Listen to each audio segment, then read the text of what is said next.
So I'm Alejandra. I'm going to be teaching you guys how to plant some tiny tomato plant seeds.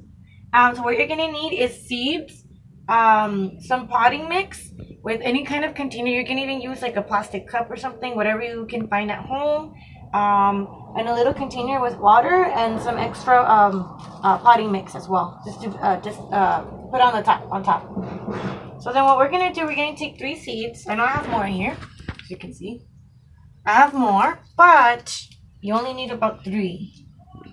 So I'm gonna get 3, like so. And then I'm just gonna take them and put them on top of the dirt. You don't have to space them out evenly or anything like that. And then I'm going to take some dirt and sprinkle it on top, a light layer, until you cover it up. That's kind of hard to see, but. And then we're gonna pat it down a little bit, just gently, until you feel like it's patted. Yeah.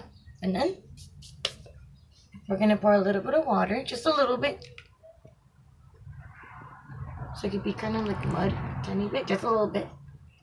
And then that's it.